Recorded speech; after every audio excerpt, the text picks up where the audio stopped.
you're experiencing an installation loop with Overwatch 2, follow these steps to resolve the issue and get back to playing. Step 1. Restart your computer.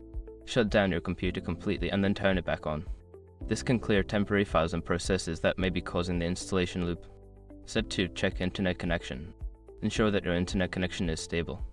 A weak or intermittent connection can disrupt the installation process. You may want to switch to a wired connection if possible. Step 3. Run Battle. Net as administrator. Right-click on the Battle Net Launcher icon and select Run as administrator.